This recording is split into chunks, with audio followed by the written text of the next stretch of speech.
Bonsoir, bonjour. Allez, on y va. C'est bon.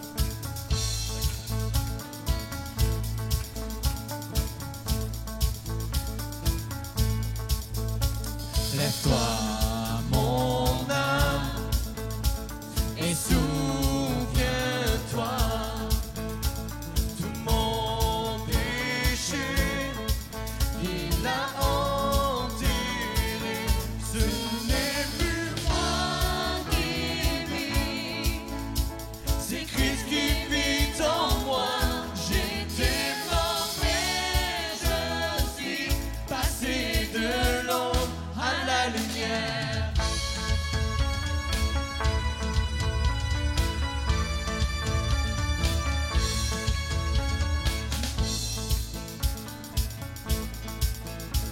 Je ne veux me vanter que de la croix où mon sauveur s'est offert pour moi. En lui mes craintes n'ont aucune emprise. Donc mort, où est ta victoire? Ce n'est plus moi qui vis, c'est Christ qui vit en moi. J'étais mort, mais je suis passé de l'ombre à la lumière.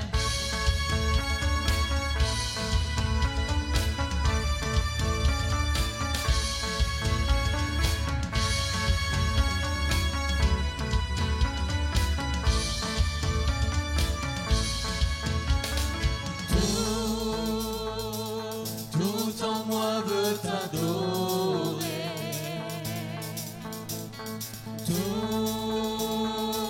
Tout en moi veut t'adorer. Oh oui, tout en moi veut t'adorer.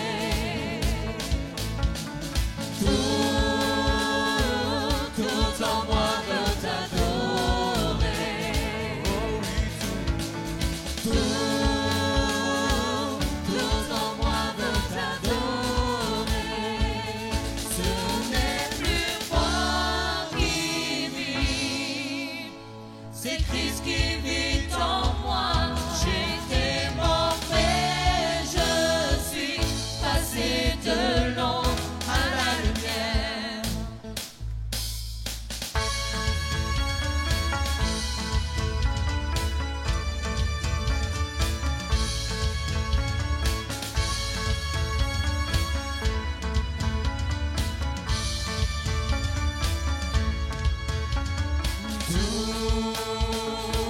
Tout en moi veut t'adorer. Oh oui, tout en moi veut t'adorer.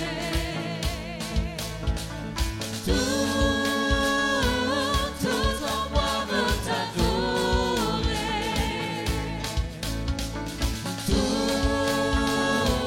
Tout en moi veut t'adorer. Amen, alléluia. C'est vrai que je vous ai pas dit bonjour, veuillez m'en excuser. Ils sont partis, ils sont chauds et amen. Ils sont chauds pour le Seigneur, amen. Et c'est vrai que il y a un mot qui va revenir dans tous ces chants, c'est le mot adorer. Et c'est pour ça que on a voulu commencer par ce chant, parce que on s'habitue facilement aux choses. Mais moi, je ne vais pas m'habituer que si je n'avais pas rencontré le Seigneur, je serais mort. Si je n'avais pas rencontré le Seigneur, je serais encore dans mes ténèbres, ou je n'en sais rien. Mais si je suis ici, c'est par sa grâce. Et c'est pour ça que mon chant, ce matin, soit un signe. Que ce matin, vous soyez acteurs. Pensez à ce que vous étiez avant de connaître le Seigneur. Amen. Alléluia. Que nos chants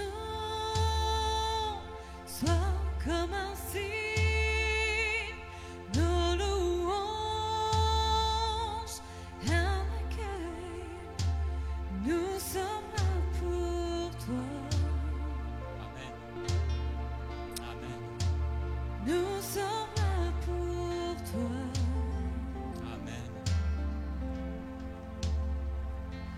Que ton souffle vienne des cieux, nous remplir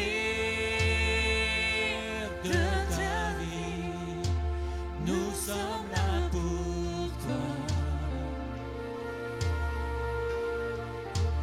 Nous sommes là pour toi.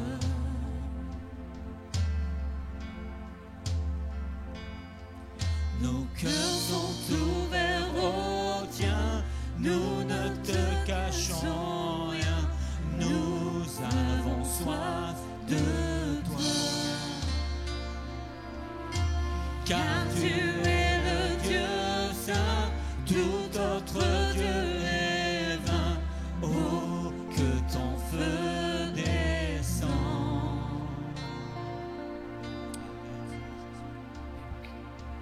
Que nos cris soient comme un hymne, que ton nom retentisse. Nous sommes là pour toi. Nous sommes là pour toi.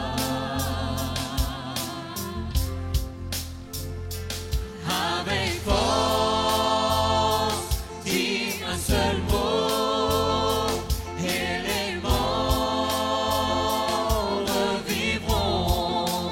Nous sommes là pour toi. Nous sommes là pour toi.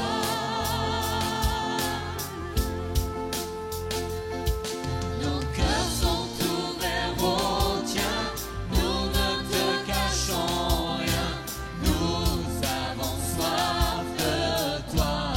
Amen, alléluia. Car tu es le Dieu saint, tout autre Dieu est vain. Oh, que ton feu descend. Nos cœurs sont ouverts au tien, nous ne te cachons rien, nous avons soif de toi. Car tu es le Dieu saint, tout autre Dieu est vain. Oh, que ton feu descend.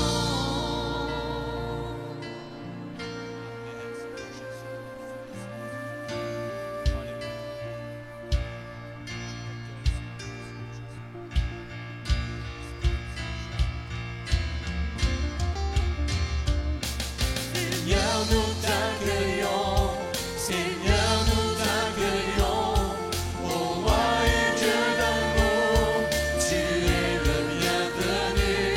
Seigneur, nous t'accueillons, Seigneur, nous t'accueillons, ô roi et Dieu d'amour, tu es le bienvenu. Que notre cœur t'adore et toute âme s'éveille, ô roi et Dieu d'amour, tu es le bienvenu. Que notre cœur t'adore et toute âme s'éveille, ô roi et Dieu d'amour, tu es le bienvenu. Que nos chants soient comme un signe, nos louanges un accueil. Nous sommes là pour toi. Nous sommes là pour toi. Que ton souffle vienne des cieux, nous remplir de ta vie. Nous sommes là pour toi. Nous sommes là pour toi.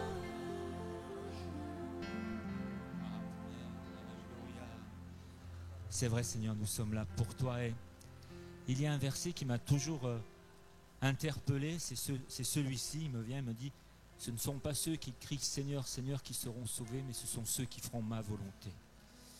Et ce matin, nous sommes là et nous voulons vraiment être acteurs de ce culte. Nous sommes prêts en t'attendre à t'adorer. Alléluia.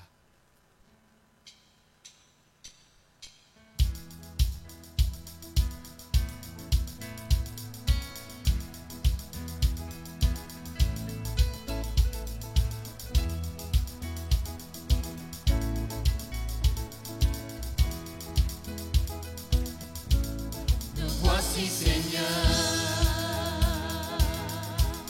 prêt à t'adorer. Viens remplir mon cœur. Nous sommes assoiffés de tes eaux vives. Nous voulons boire pour qu'enfin jaillisse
Amen, alléluia. Mon Seigneur a une particularité, c'est qu'il appelle toujours. Et il t'appelle ce matin à venir l'adorer. Ne tarde pas ce matin, n'attends pas ton voisin, mais viens tel que tu es, adore. Amen.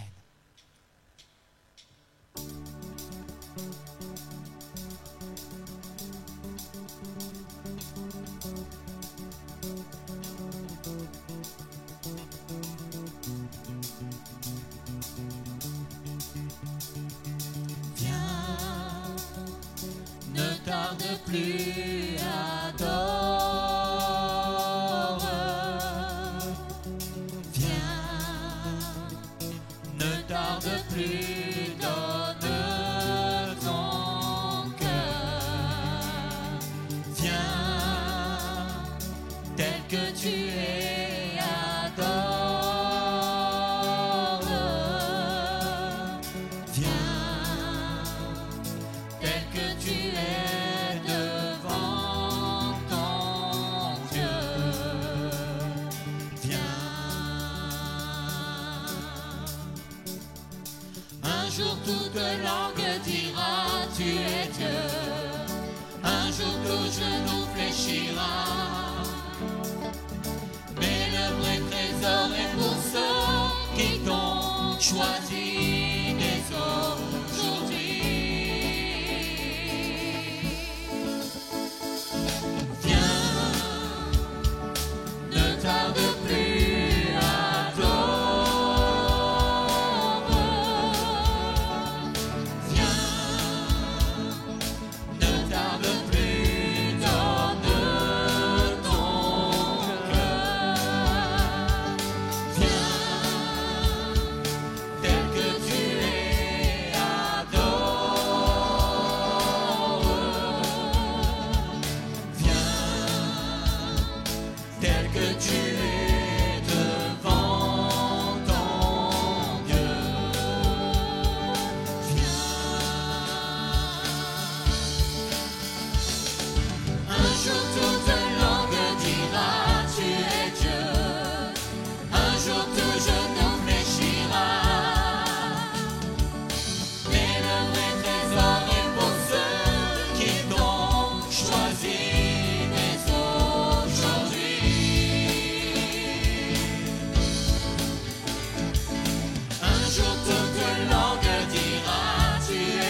Alléluia. Le prochain chant nous parle qu'il nous ferait un chemin. Il veut te frayer un chemin ce matin. Et nous allons chanter « Oui, je t'adore ». Alléluia. Oh Seigneur Jésus, tu es là, présent parmi nous, Seigneur Jésus. Nous voulons t'adorer ce matin en esprit, en vérité, Seigneur Jésus. Alléluia. Tu es là, présent parmi nous. Je t'adore, je t'adore. Tu es là, agissant parmi nous. Je t'adore, je t'adore. Tu es là, tu restaures les cœurs brisés. Je t'adore, je t'adore. Tu es là, transformant nos vies. Je t'adore, je t'adore. Tu fais un chemin, opères des miracles. Tu tiens tes promesses, lumière dans les ténèbres. Mon Dieu, c'est ce que tu es.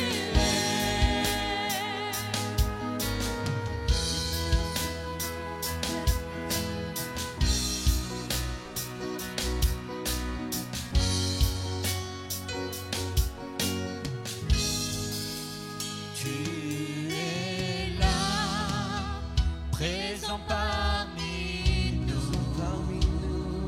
Je t'adore, je t'adore.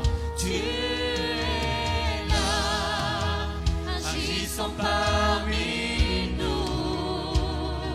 Je t'adore, je t'adore.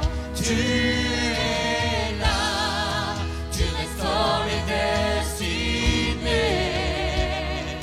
Je t'adore, je t'adore.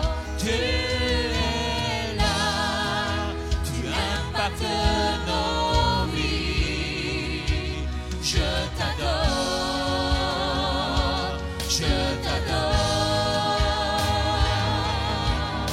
Tu fais un chemin, opères des miracles. Tu tiens tes promesses, lumière dans les ténèbres. Mon Dieu, c'est ce que tu es. Tu fais un chemin, opères des miracles. Tu tiens tes promesses, lumière dans les ténèbres. Mon Dieu, c'est ce que tu es. C'est ce que tu es. C'est ce que tu es. C'est ce que tu es. C'est ce que tu es.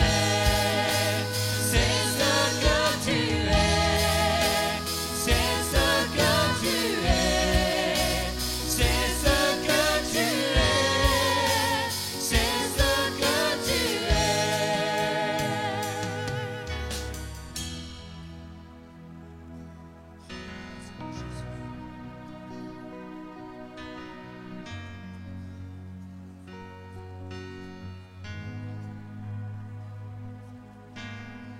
Et si je ne le vois pas, tu es là. Et si je ne le sens pas, tu es là. Tu agiras encore. Tu agiras encore. Et si je ne le vois pas, tu es là. Et si je ne le sens pas, tu es là. Tu agiras encore. Tu agiras encore. Et si je ne le vois pas, tu es là.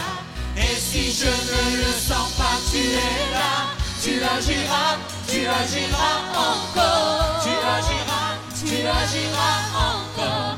Et si je ne le vois pas, tu es là. Et si je ne le sens pas, tu es agiras encore, tu agiras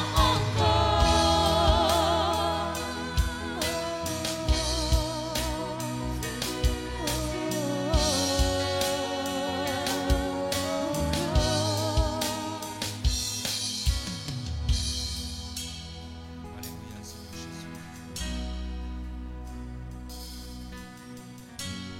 Amen. Alléluia. Tu es là, présent parmi nous. Je t'adore, je t'adore.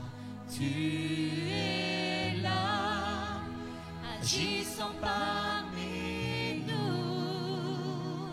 Je t'adore, je t'adore. Amen. Je vais appeler les frères pour préparer la Sainte Seine et pendant qu'ils prépareront la Sainte Seine, n'oublions pas que si nous pouvons chanter ces chants, si nous sommes passés des ténèbres à la lumière, il a fallu qu'un innocent soit méprisé, il a fallu qu'un innocent souffre pour nous, il a fallu qu'un innocent passe par la croix, par la souffrance. C'est Jésus. Et je veux vraiment acclamer, chanter de tout mon cœur. Il n'y a rien que le sang de Jésus qui puisse me purifier, qui puisse me sauver ce matin. Et mon ami, lorsque tu vas prendre ce pain et ce vin, rappelle-toi la croix. Amen.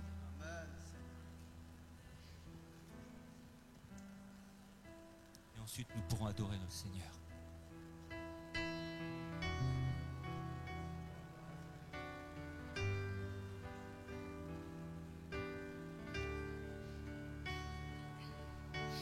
Rien ne peut sauver mon âme, rien que le sang de Jésus. Pour elle, je ne réclame rien que le sang de Jésus.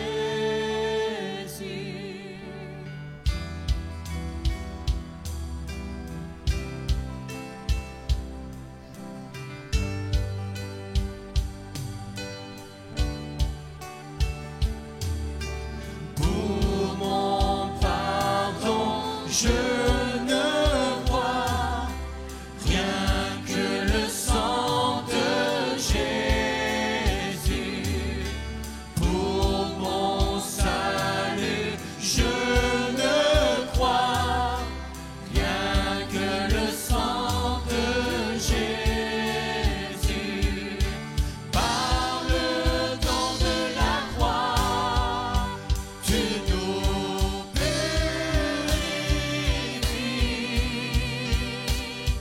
Par ton corps cloué au bois, le pardon jaillit quand nous venons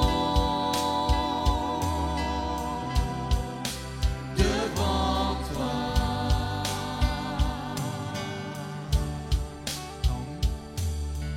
Je n'ai pour toute espérance rien que le sang de Jésus. Pour appui, pour confiance, rien que le sang de Jésus. Par le temps de la croix, tu nous purifies.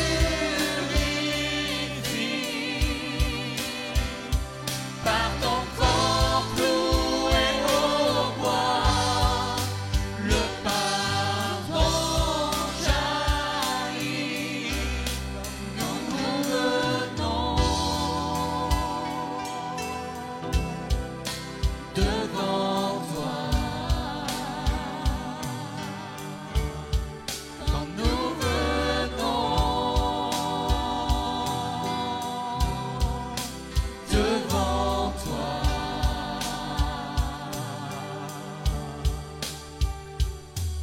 Alléluia. Levez-vous ceux qui sont engagés avec le Seigneur. Amen. Par les eaux du baptême.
Dieu puissant. puissant, il règne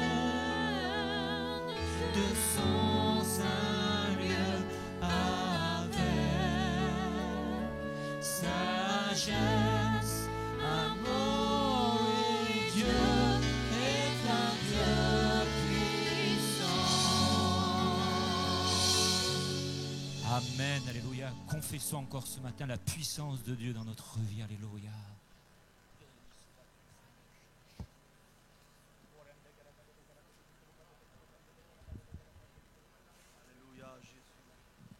À Dieu, amen. Merci au Seigneur pour toutes ces louanges qui montent vers lui, qu'il est bon pour le peuple de Dieu de se réjouir de ce grand salut. Et frères et sœurs, Dieu ne nous a pas donné un salut au rabais, un petit salut.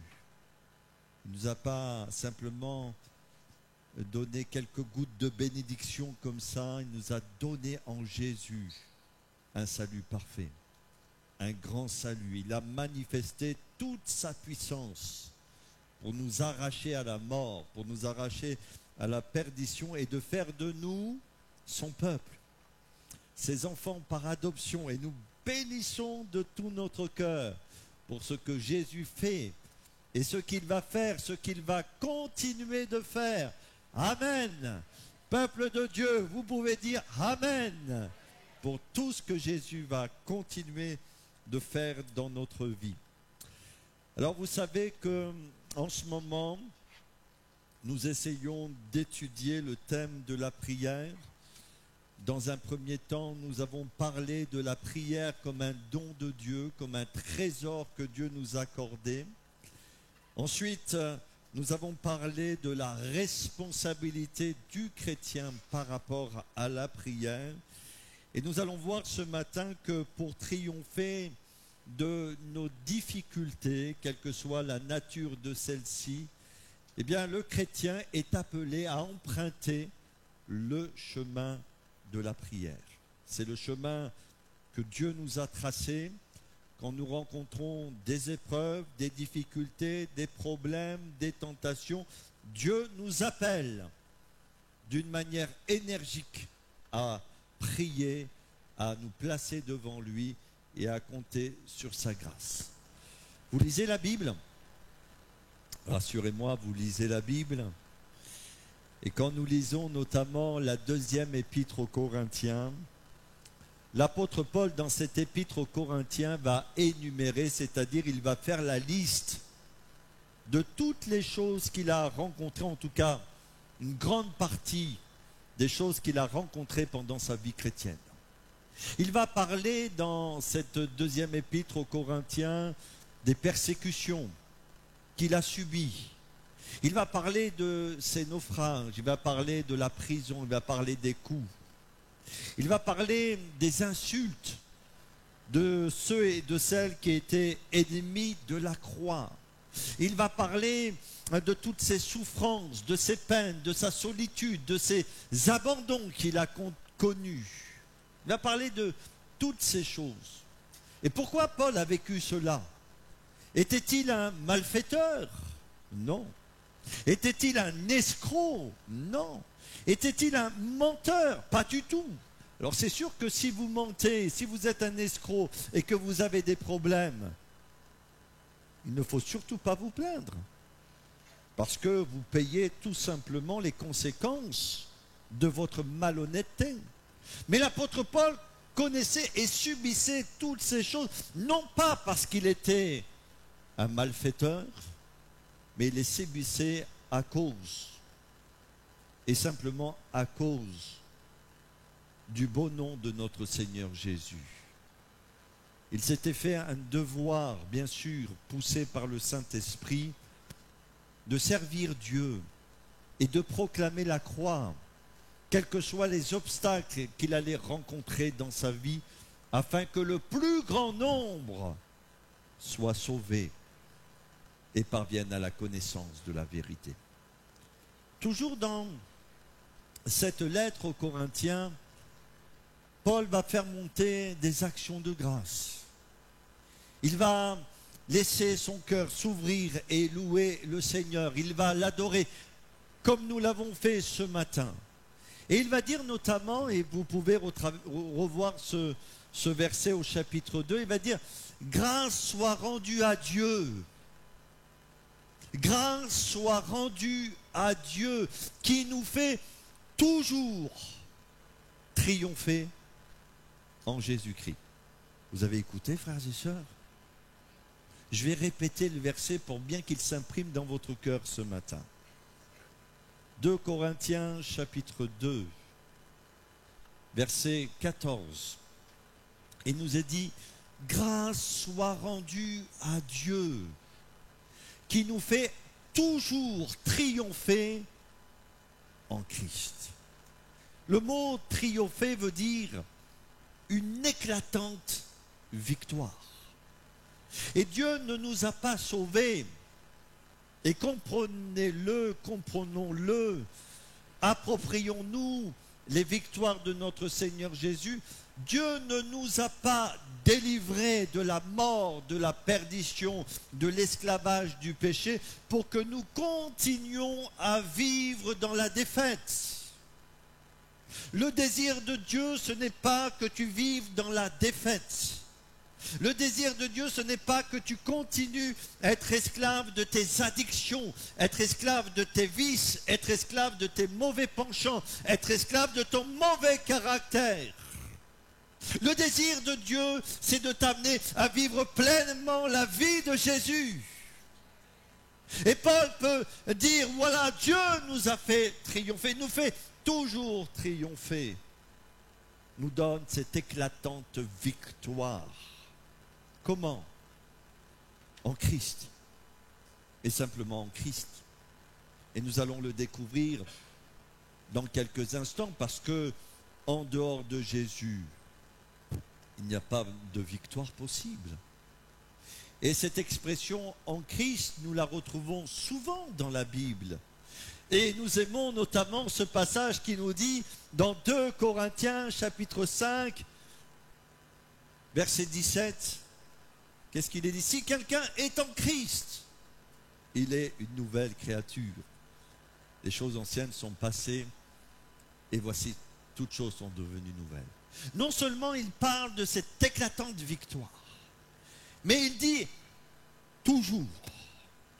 Et frères et sœurs, il n'y a pas une difficulté dans notre vie qui est au-dessus de la puissance de Jésus. Il n'y a pas un problème dans notre existence qui serait plus grand que notre Dieu.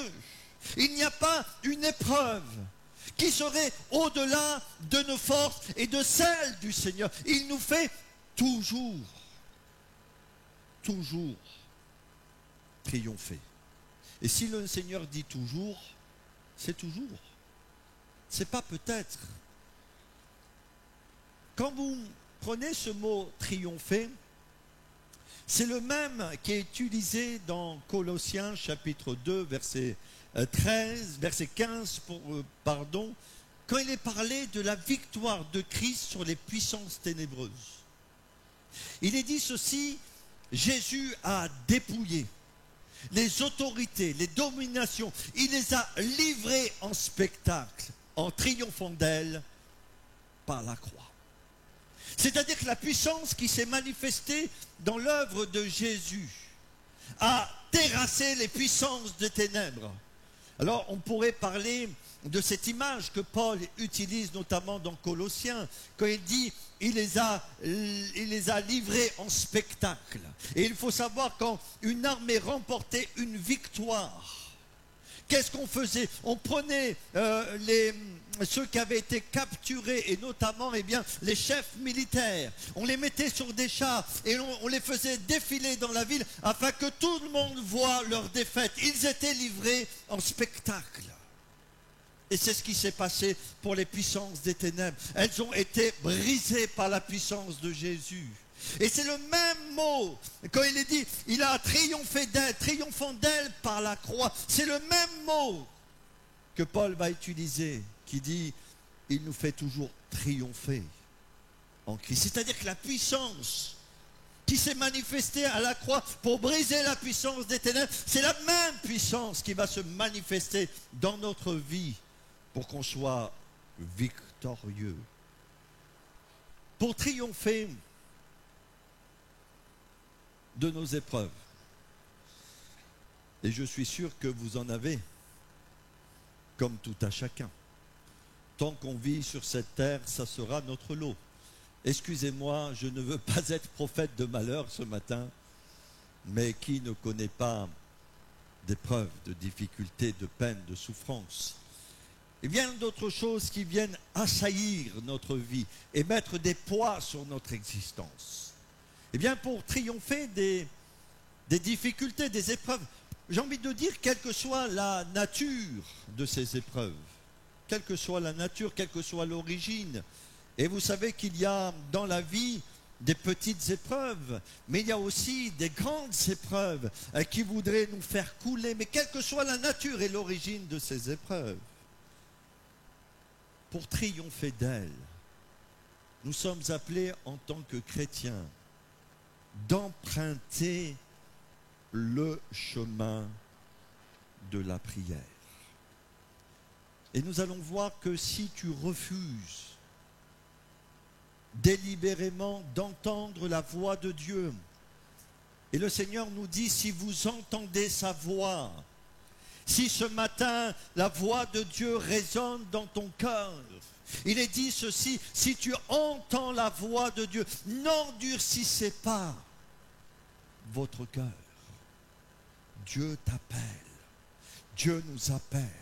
Dieu appelle l'Église de Jésus à se tenir à la brèche et d'emprunter le chemin de la prière pour triompher de ces difficultés. Alors lisons un passage, justement, dans la deuxième épître aux Corinthiens et au chapitre 12. 2 Corinthiens, chapitre 12. Et pour commencer la lecture, et je vous invite chez vous tout simplement à relire la totalité de ce passage, mais pour la méditation de ce matin, nous allons lire simplement du verset 7 jusqu'au verset 10. Voici ce qui est dit. C'est Paul qui parle en fin de compte de sa vie chrétienne, et il dit ceci. Paul, l'apôtre, celui qui a ouvert tant et tant d'églises, celui qui a vu des miracles, celui qui a vu des prodiges, celui qui a vu vraiment la manifestation du Saint-Esprit, il dit ceci. Et pour que je ne sois pas enflé d'orgueil, à cause de l'excellence de ces révélations, et si vous voulez découvrir ces révélations, vous lirez ce qu'il y a au-dessus. Il m'a été mis une écharde dans la chair, un ange de Satan pour me souffleter et m'empêcher de m'enorgueillir. Qu'a-t-il fait devant l'épreuve? Qu'a-t-il fait, Paul? 3 fois, j'ai prié le Seigneur de l'éloigner de moi. Et il m'a dit, ma grâce te suffit. Car ma puissance s'accomplit dans la faiblesse. Il y a eu un temps où Paul a été faible, mais il a connu aussi la puissance de Christ, la puissance de Dieu. Et s'il n'avait pas connu la faiblesse humaine, je ne parle pas ici de péché, mais s'il n'avait pas connu la faiblesse humaine, il n'aurait pas pu connaître la puissance de Dieu. Et il m'a dit, ma grâce te suffit, car ma puissance s'accomplit dans la faiblesse. Je me glorifierai donc bien plus volontiers de mes faiblesses, afin que la puissance de Christ repose sur moi.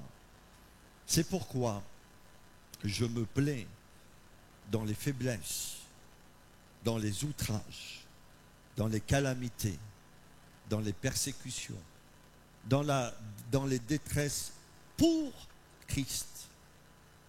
Pour Christ. Car quand je suis faible, c'est alors que je suis fort. Je pense que ça demande quand même quelques explications, ce passage de la Bible. Et nous allons essayer de voir 4 niveaux dans la prière en nous appuyant sur l'expérience de l'apôtre Paul ce matin. Pour triompher ou le triomphe de nos épreuves, de nos difficultés, frères et sœurs, je me répète un petit peu, je l'ai dit, je l'ai déjà dit, je le redirai encore ce matin, je continuerai à le redire jusqu'à temps que les choses soient bien ancrées dans notre cœur et que nous comprenions les vérités de la Bible et que nous nous soumettions aux vérités de la Bible. Parce que c'est une chose d'entendre un message et c'est une autre chose que d'obéir à la parole de Dieu. Et dans ce premier niveau, en fin de compte, de la prière, eh bien, le triomphe de nos problèmes, de nos difficultés passe par une réponse de notre part, une réponse positive à l'appel de Dieu à prier. Et quand Paul rencontre son problème qu'il mentionne comme une écharde, qu'est-ce qu'il fait? Quel est son premier réflexe en tant qu'apôtre, en tant que chrétien, en tant que serviteur de Dieu? Qu'est-ce qu'il fait? Dites-moi. Il dit, j'ai prié. Les Écritures nous enseignent ceci, dans Jacques chapitre 5. Quelqu'un parmi vous est-il dans la joie? Et il y a tellement de raisons pour nous d'être dans la joie, de savoir déjà que nous sommes sauvés. Alléluia! Nous avons la vie éternelle. Béni soit le Seigneur Jésus. Mes péchés sont purifiés. Mon cœur a été purifié de tous ses péchés. Merci Seigneur parce que cette semaine, tu m'as béni. Êtes-vous dans la joie, frères et sœurs? Il y a tellement de raisons pour nous, en tant que chrétiens, de nous réjouir en Jésus notre Sauveur. Merci parce que tu as gardé ma fille. Merci parce que tu m'as gardé sur le chemin. Mais il y a tellement de bénédictions. Et la Bible nous dit, quelqu'un parmi vous est-il dans la joie? Qu'est-ce qu'il doit faire? Qu'il chante des cantiques.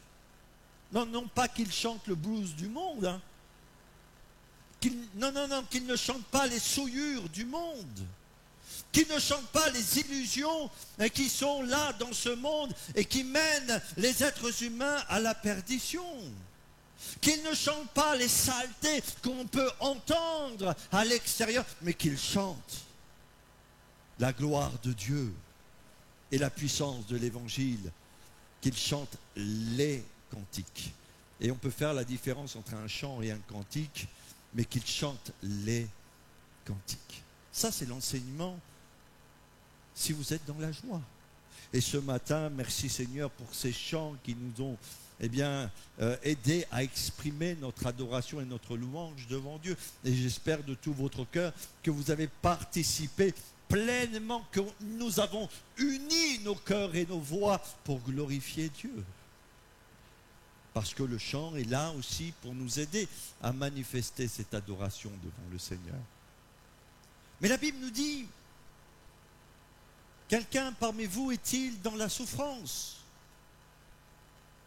Quelqu'un parmi vous est-il dans l'épreuve? Quelqu'un parmi vous est-il peut-être découragé? Peut-être quelqu'un parmi vous est dans les pleurs. Peut-être quelqu'un parmi nous ce matin est dans l'épreuve à cause d'une situation familiale, à cause d'un problème qui pèse sur son cœur. Peut-être quelqu'un parmi vous, parmi nous, pleure dans le secret ce matin. Que doit-il faire? Que doit-il faire? Eh bien, la Bible nous dit, et vous pouvez le relire dans l'épître de Jacques au chapitre 5, et c'est le même chapitre qui nous parle en fin de compte de l'onction d'huile pour la guérison des malades. Il nous dit, quelqu'un parmi vous est-il dans la souffrance? Qu'il prie. Et en fin de compte, on voit que Dieu nous lance un appel dans la difficulté, à prendre le chemin de la prière. Et si nous refusons, si nous nous entêtons à cause de la chair ou à cause d'autres motifs, si nous refusons de prendre ce chemin, certainement à coup sûr, nous ne verrons pas la puissance de Dieu agir dans notre vie. Et parfois, il y a malheureusement, je dis bien malheureusement parce que quand je dis ces choses, il n'y a aucun jugement dans mon cœur. Parfois, il y a certains frères et sœurs qui traînent pendant des semaines, pendant des mois, pendant des années, des chaînes, des lourds boulets, parce qu'ils n'ont pas su répondre à l'appel de Dieu de prier dans la souffrance. Il y a aussi ce danger de faire tout autre chose que de prier. Je souffre, j'essaye, eh bien c'est normal, on va dire, d'atténuer ma souffrance. J'essaye de faire en sorte que j'aille un peu mieux dans ma vie. J'essaye de mettre en place peut-être des stratégies pour essayer de combler ce fossé qu'il y a entre ce que je vis et ce que je désire. Et on peut mettre toutes sortes de choses en place, parfois légitimes. Je ne dis pas que c'est forcément mauvais pour notre vie, mais seule la prière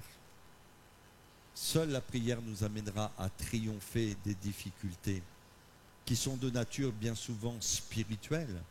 Et le chemin, c'est un chemin spirituel, frères et sœurs. Alors, quelle est la nature de l'écharde de Paul? Aïe, aïe, aïe.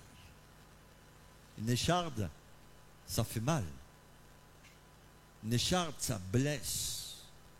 Une écharde, ça vous handicape, ça vous empêche de marcher correctement. Cette écharde dans la chair, Paul la subissait de plein fouet. C'est un petit peu comme un clou qui était enfoncé dans sa vie et qui l'empêchait véritablement de se réjouir devant le Seigneur. Alors, quelle est la nature de l'écharde de l'apôtre Paul?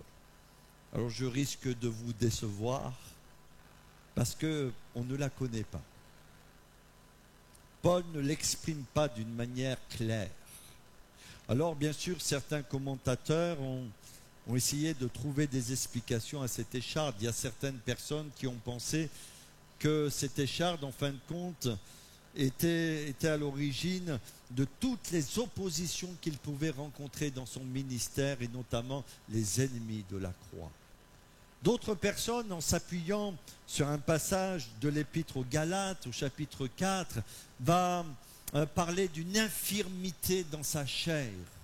Pourquoi dis-je cela? Pourquoi certaines personnes ont pensé cela? Parce que quand il est venu prêcher l'évangile aux chrétiens de Galatie, il est dit qu'il est venu, mais avec une infirmité dans la chair. Et qu'en fin de compte, il était dans un état de faiblesse à cause de cette infirmité dans la chair, et que ces personnes qui ont reçu l'évangile, tellement qu'ils avaient de la compassion pour lui, auraient voulu s'arracher les yeux pour lui donner si c'était possible. Alors certaines personnes ont dit, eh bien certainement, Paul avait une maladie des yeux. C'est ça, cette infirmité dans la chair. On ne sait pas vraiment. Mais moi ici, je vois une double peine. Vous savez, c'est quoi une double peine? Il y a l'écharde dans la chair, la difficulté que Paul rencontre, et il y a aussi le diable. Et il nous est dit, un ange de Satan me souffletait. C'est-à-dire que non seulement Paul subissait l'épreuve, mais le diable se servait de cette épreuve pour essayer de terrasser sa vie. Les frères et sœurs, n'en est-il pas de même pour chacun d'entre nous? Et quelle que soit la lutte, le combat, la difficulté que nous allons rencontrer, faisons bien attention, parce que le diable va se servir de cette situation pour nous faire tomber. Il va se servir de cette situation pour te terrasser. Il va se servir de cette situation pour détruire ta joie, pour détruire ton service avec Jésus, pour détruire ta famille, pour détruire ton foyer. Le diable est comme un lion rugissant, cherchant qui il va dévorer. La double peine. Et si tu ne prends pas garde, c'est tellement facile quand on souffre C'est tellement humain quand on souffre de s'éloigner de Dieu, de lever le poing contre le Seigneur, de regarder dans le monde comme dans le psaume 73. Quand j'ai vu le bonheur des méchants, mon pied allait fléchir, mon pas allait fléchir. C'est tellement facile quand on est dans la souffrance d'accuser les autres, d'accuser le monde qui nous entoure et de crier à l'injustice. Mais ne sais-tu pas que derrière ces choses-là, il y a un combat spirituel et que l'enjeu de ce combat spirituel, c'est ton salut, c'est ta vie chrétienne, c'est ta vie spirituelle. Alors mon frère, que dit l'Écriture? Soumettez-vous à Dieu, résistez au diable et il fuira loin de vous. Non, non, non, les chrétiens ne sont pas des lâches. Non, non, non, les chrétiens ne sont pas des guimauves. Les chrétiens sont pleins de force et de puissance en Christ. Et ils savent résister. Et ce qu'on a besoin d'apprendre aujourd'hui dans nos générations notamment, nous devons apprendre à résister, à devenir solides comme des rocs, à braver monts et marées pour vivre notre foi chrétienne. Il ne faut pas que la moindre difficulté nous empêche de venir à l'église, de venir au Seigneur ou de louer son nom. Parce que si dans ta faiblesse, tu ne t'appuies pas sur Dieu, tu ne connaîtras jamais la puissance de Christ sur toi.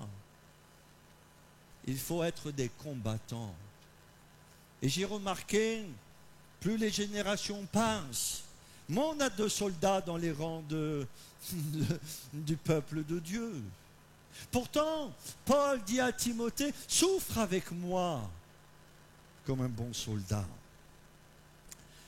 Alors, quand on a décidé de prier, ça va?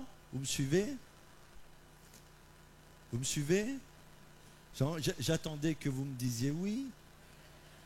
Dire, allez, pasteur, alléluia, continue, pasteur, continue, amen. En fait, quand on prie, et quand Paul a été placé devant ce combat spirituel, quand on prie pourquoi? On prie pourquoi? Quand vous êtes malade, vous priez pourquoi? Vous priez pour la guérison. Quand on prie pour la victoire. Et dans un premier temps, il faut prier pour la victoire. Il faut demander à Dieu la victoire. Il faut demander à Dieu la délivrance. Il faut demander à Dieu de se manifester dans notre vie, quelle que soit la nature de notre problème. Et il ne faut pas être passif en disant, bien, je subis. Non! Il faut combattre. Et il faut demander au Seigneur de nous délivrer si nécessaire. Ça, c'est le premier pas. Et nous croyons que dans la prière, il y a tellement de victoires pour nous. Tellement de victoires. Moi, je suis persuadé que Jésus guérit, que Jésus délivre, que Jésus bénit nos familles.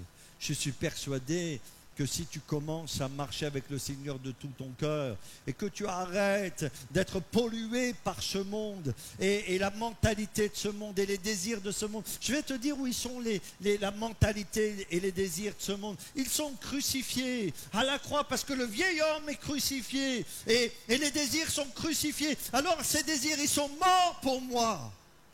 Et je suis mort à ces désirs parce qu'ils sont à la croix. Pour servir le Dieu vivant et vrai, parce que c'est à cela que nous sommes appelés. Donc ça, c'est le premier niveau de la prière. On prie pour la victoire en Jésus-Christ et on s'attend à recevoir la victoire.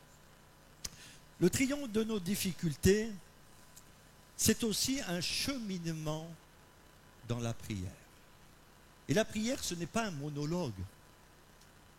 Parce que parfois, on ne permet pas au Seigneur de nous parler. On débite des paroles, on débite des mots.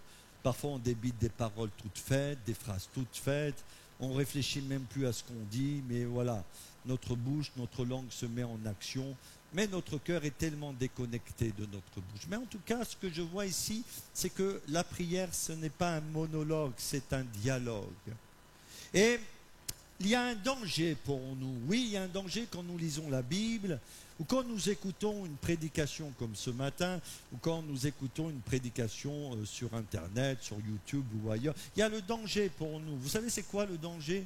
De s'approprier les révélations des hommes de Dieu sans comprendre, sans prendre le temps, sans méditer le cheminement qu'ils ont fait pour recevoir ces révélations.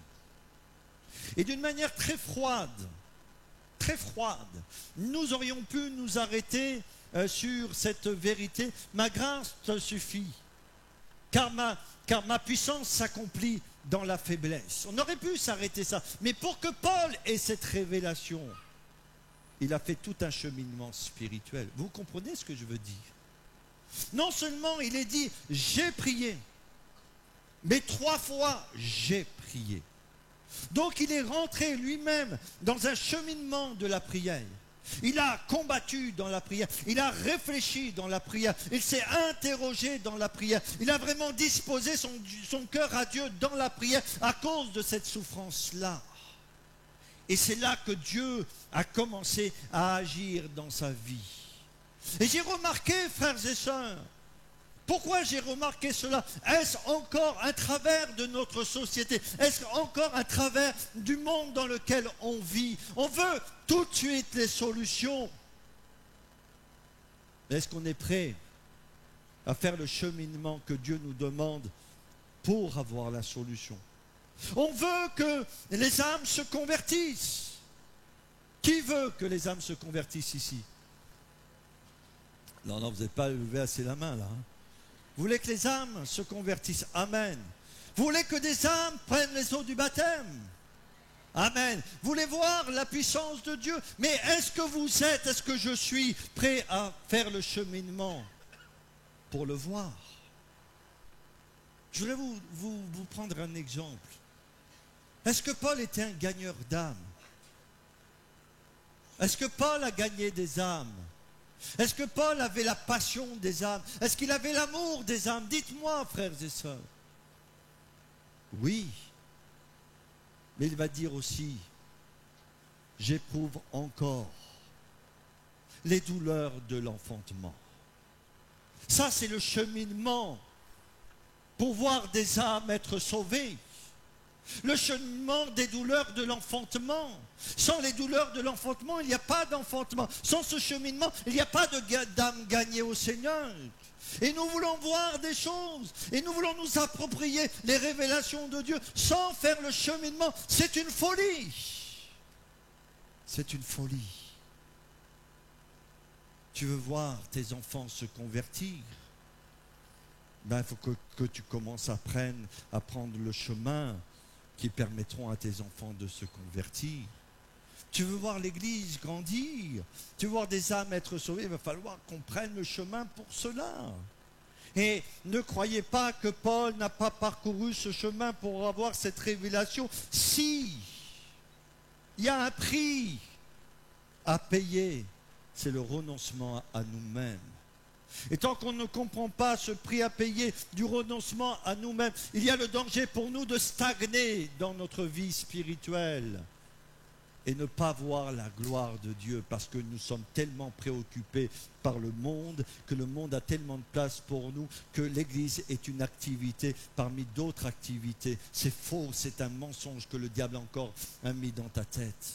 Si tu considères l'Église comme aller au restaurant, aller au cinéma ou aller dans une salle de sport, je voudrais que cette mentalité soit brisée dans ta tête. Parce que l'Église, c'est le corps de Christ. C'est le peuple de Dieu, c'est le royaume de Dieu. C'est différent. Alors oui, prenons ce chemin.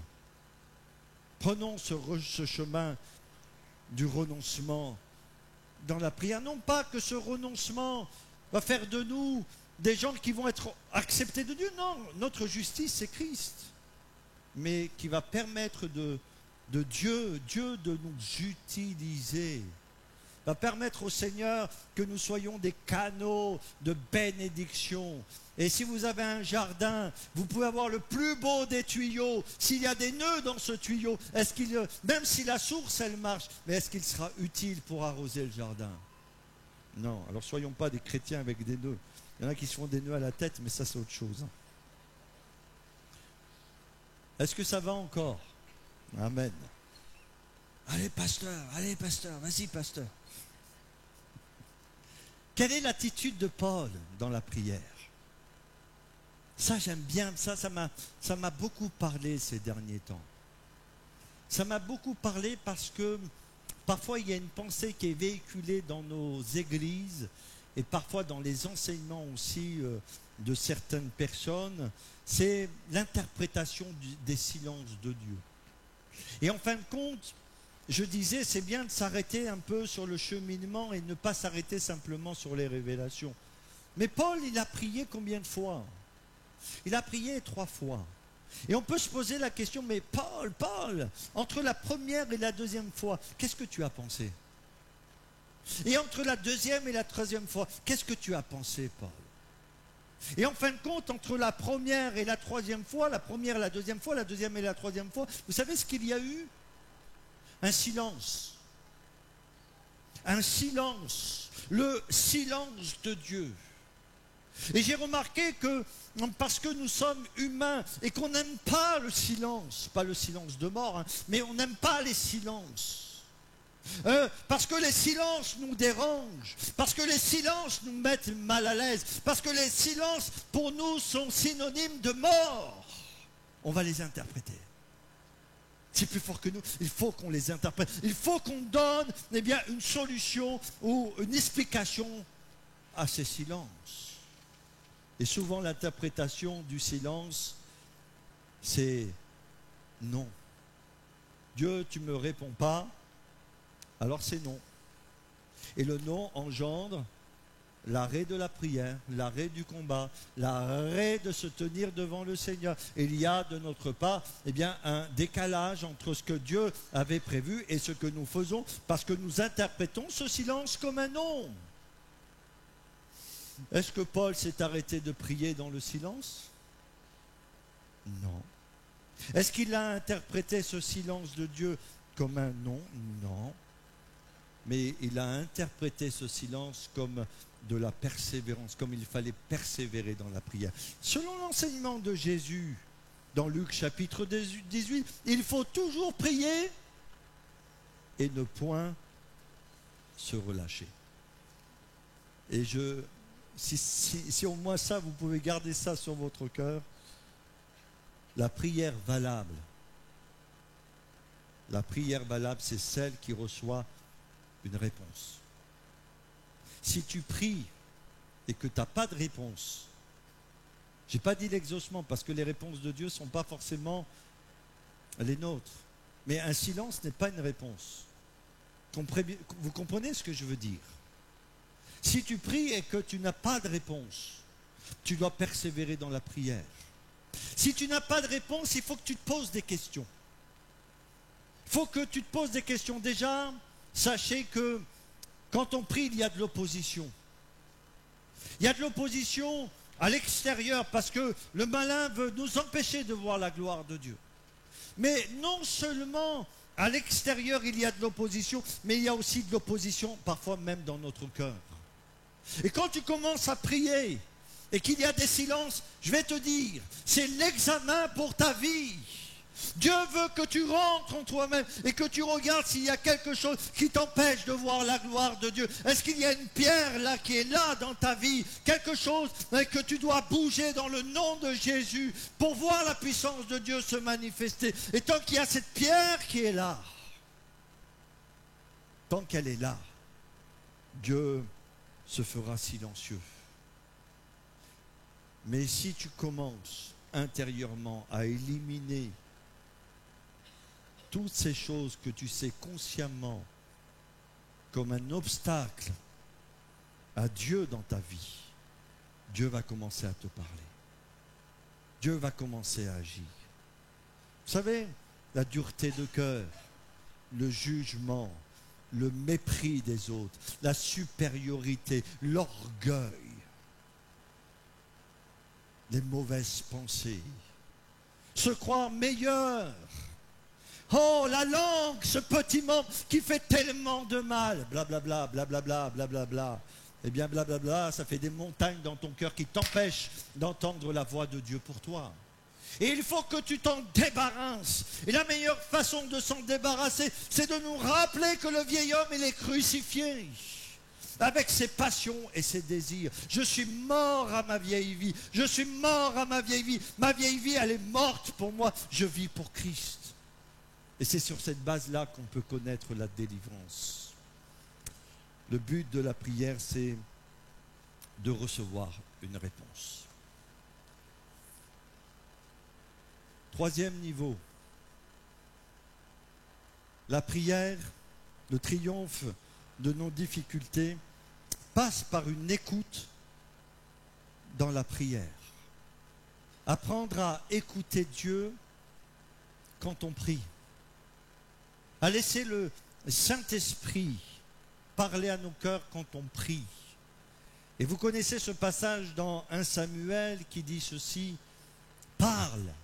Et on a chanté un chant tout à l'heure qui mentionnait cette importance d'écouter Dieu. Parle ton Seigneur, parle ton serviteur, écoute. Est-ce qu'on est dans telle disposition quand on se place devant le Seigneur? Oh, j'ai remarqué, et vous l'avez remarqué avec moi, et si vous ne l'avez pas remarqué, je vais vous le faire remarquer.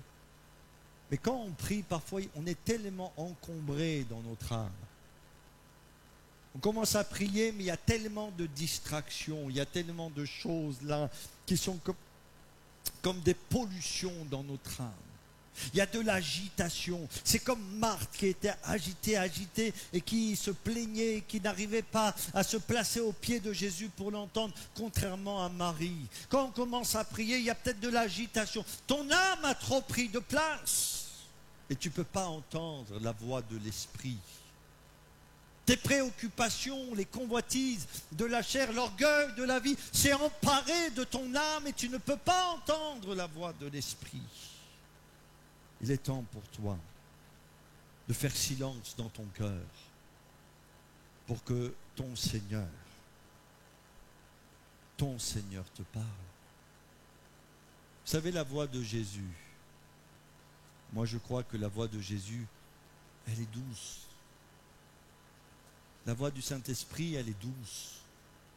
Et s'il y a trop de bruit dans ton cœur, les bruits de ce monde, les bruits de ce monde atténuent ou dépassent, surpassent, empêchent à la douce voix de Jésus de te dire arrête,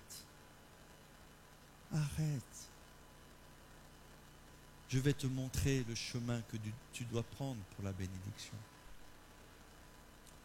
Et pourquoi on n'écoute pas le Seigneur, on refuse de l'écouter? Parce que j'ai remarqué que on n'est pas prêt à entendre les réponses. Il y a des gens qui posent des questions, mais qui ne sont pas prêts à entendre les réponses. Ou alors elles sont prêtes, ces personnes sont prêtes à attendre les réponses qu'elles ont envie d'entendre. Et la Bible nous dit que dans les derniers temps, il y aura des gens qui auront la démangeaison d'entendre des choses agréables. Seigneur, parle-moi, mais je t'écoute si c'est agréable. Et pourquoi des fois on refuse d'entendre parler de Dieu d'une manière ou d'une autre? Parce que la réponse que Dieu va nous donner ne correspond pas à la réponse que j'ai fabriquée dans mon ego. Et le nom de Dieu, ça fait mal. Pourquoi? Parce que ça remet en question nos projets. Ça remet en question notre vie. Ça remet en question nos croyances. Ça remet en question toute notre existence. Et quand Jésus, quand Paul a prié, eh bien à un moment donné, bien sûr, il a entendu le Seigneur lui parler. Il m'a dit. Eh bien, ce n'était pas la réponse, à mon avis, qu'il s'attendait. Moi, je crois que Paul priait pour la délivrance. Mais par contre, Dieu lui a dit autre chose. Mais c'était la réponse de Dieu. Et la volonté de Dieu, elle est comment? Elle est bonne, agréable et parfaite. C'est comme ça. Elle est bonne, agréable et parfaite. Donc, quand Dieu nous parle, bien on dit merci Seigneur. Ah, ça ne correspondait pas avec ce que j'avais prévu. À ce que j'avais imaginé dans ma conception, un petit peu, vous savez, l'histoire de Naaman. Vous connaissez l'histoire de Naaman? Quand il était lépreux et qu'il cherchait la guérison, lui, il disait, voilà, je vais arriver avec mes chars, je vais arriver avec tous mes soldats. Et puis le prophète, il va entendre que je viens. Et parce qu'il entend que je viens, il va se déplacer devant moi. Il va agiter le bras et le lépreux sera guéri. Alléluia. Ça ne s'est pas passé comme ça. Le prophète ne va même pas venir devant lui, il va envoyer un messager, il va lui dire, va là-bas, tu vas te plonger 7 fois dans le Jourdain, et ensuite, il va se mettre dans une colère. Mais et il y a des gens, ils se mettent en colère, tu leur donnes la réponse, mais ils se mettent en colère parce que ce n'est pas la réponse qu'ils veulent entendre. C'est pas ça, écoutez. C'est pas ça, écoutez. C'est vraiment dire, Seigneur, quelle est ta volonté? Je prie pour la victoire, et quand je prie, je reste à l'écoute de ce que le Seigneur veut dire. Et là, Dieu a parlé à Paul, lui a dit, il a été dit, ma grâce te suffit, car ma puissance s'accomplit dans la faiblesse. Est-ce que vous me laissez un petit peu de temps pour finir le 4e point, 4e niveau de cette prédication? Le triomphe de nos difficultés passe par la soumission de la volonté du Père reçue dans la prière. Et Paul va dire, bien plus volontiers, je me glorifierai de mes faiblesses, afin que la puissance de Christ repose sur moi.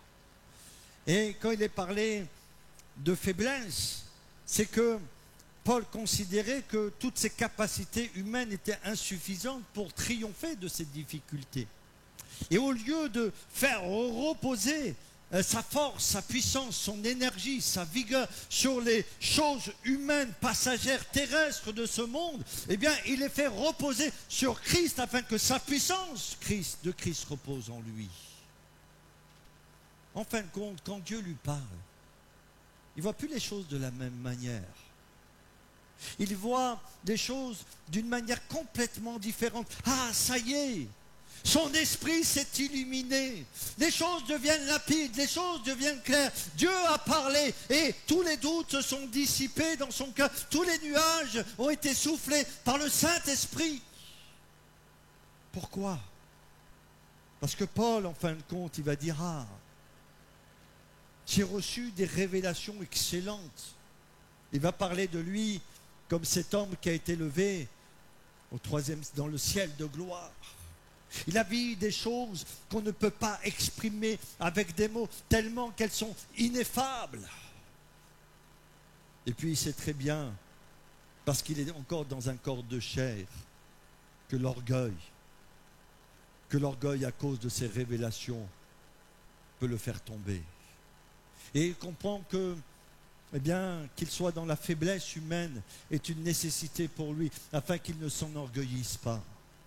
Oh, je me dis quand je lis ce passage, ah, c'est si facile de tomber dans l'orgueil. Et ceux qui disent, oh, moi je ne suis pas un orgueilleux, parce que les vrais orgueilleux s'ignorent. Hein. Je suis humble. Ah, quelle humilité cet homme. De vrai orgueilleux, il ne se voit même pas comme orgueilleux. Mais Paul voulait rester dans cette humilité du Seigneur. Et il comprend que ces choses sont nécessaires pour qu'il reste humble devant Dieu, parce que tant qu'il est humble, Dieu peut se servir de lui. Mais tant s'il devient un orgueilleux, tu ne vas pas faire long feu. Je ne te donne pas très longtemps pour que tu tombes, si ton cœur est rempli de vanité et d'orgueil. Si tu commences à attirer vers toi la gloire de Dieu, pour dire, ah, Ah, moi, l'apôtre Paul, j'ai reçu des révélations. Non, il faut qu'il reste au pied de Jésus, dans la soumission. Il ne voit plus cette écharpe comme un handicap, mais il le voit comme un tremplin pour glorifier Dieu. Il le voit comme un tremplin pour connaître la puissance de Dieu. Parce que quand il est faible, c'est à ce moment-là qu'il est fort. Et quand ils sont dans la prison avec Paul, avec Silas, et qu'ils prient, qu'ils chantent les cantiques de Dieu, quel état de faiblesse, humainement parlant, quel état de faiblesse, mais quelle puissance de Christ. Pour que les portes s'ouvrent, pour que le geôlier se convertisse. Quelle puissance de Jésus pour supporter les outrages et glorifier Dieu. Quand je suis faible, c'est alors que je suis fort en Christ. Et puis, la victoire, en fin de compte, c'est d'être heureux et joyeux en Jésus, quelles que soient les circonstances qu'on traverse. Oh, si tu dis, oh, j'ai un petit bobo, ça y est, c'est fini. C'est pas la vie sur terre, ça c'est de l'utopie. Mais le Seigneur est capable, vraiment si tu viens dans la prière, de te renouveler. Et je vais terminer maintenant en citant un autre passage de la Bible que l'apôtre Paul aussi a dit, « Je puis tout. Je puis tout par celui qui me fortifie. » Alors, frères et sœurs, arrêtons de gémir. Arrêtons de nous plaindre. Prenons le chemin de la prière. Prions le Seigneur. Pleurons devant Dieu. Souffrons dans la prière. Si tu as un fardeau sur le cœur, si tu as vraiment un fardeau sur le cœur, viens devant le trône de la grâce afin de déposer ce fardeau pour voir la puissance du Seigneur. Mais par pitié, arrêtons de gémir. Mais venons à celui qui peut tout dans notre vie, par sa puissance et par son amour. Grâce soit rendue à Dieu. Grâce soit rendue à Dieu, qui nous fait toujours triompher en Christ. Aide-nous, Seigneur.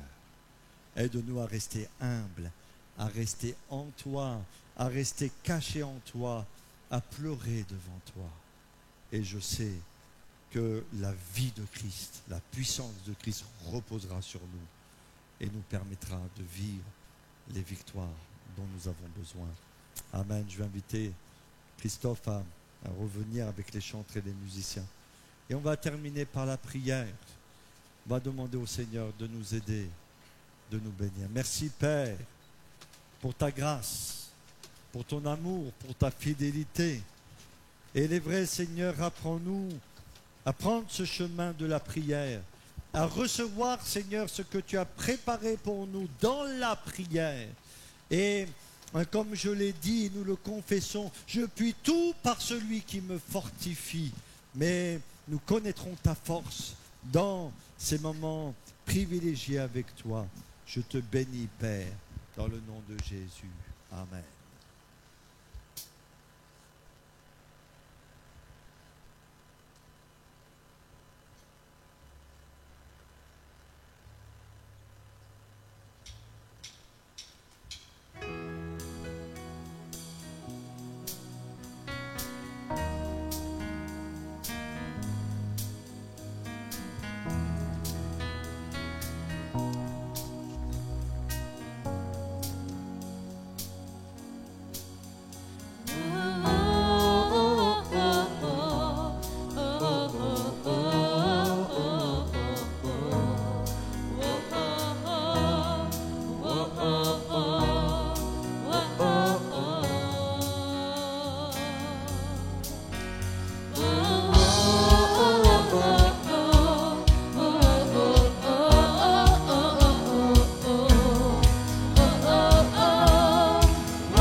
toujours le bonheur et la grâce m'accompagneront devant sa face, dans sa présence, tellement de joie, tellement de joie. Et tant qu'il se trouve auprès de moi, aucun mal, mon âme, tu ne craindras. Et dans son temps, je reviendrai, je reviendrai. Et si je traverse encore la vallée de l'ombre de la mort, chante mon âme, chante mon âme, puisqu'il m'aime le premier, rien ne pourra me séparer de son amour, de son amour. Oui, toujours le bonheur et la grâce m'accompagneront devant sa face, dans sa présence, tellement de joie, tellement de joie. Et tant qu'il se trouve auprès de moi, aucun mal, mon âme, tu ne craindras. Et dans son temps, je reviendrai, je reviendrai. Yahweh, Yahweh, Yahweh, tu fais briller sur moi ton soleil. Yahweh, Yahweh, ta lumière chasse au loin les ténèbres. Yahweh, Yahweh, ta parole éclaire mon sentier. Yahweh, Yahweh, Yahweh. Bientôt il viendra me chercher, et dans sa maison j'habiterai. Oh mon âme, chante mon âme, sans cesse jusqu'à son retour. Mon âme chante son amour tous les jours, oui tous les jours. Et quand il se trouve près de moi, t'accompagneront devant sa face, dans sa présence, tellement de joie, tellement de joie. Et tant qu'il se trouve auprès de moi, aucun mal, mon âme, tu ne craindras. Et dans son temps, je reviendrai, je reviendrai. Yahweh, Yahweh, Yahweh, tu fais briller sur moi ton soleil. Yahweh, Yahweh, la lumière chasse au loin les ténèbres. Yahweh, Yahweh, ta parole éclaire mon sentier. Yahweh, Yahweh, Yahweh,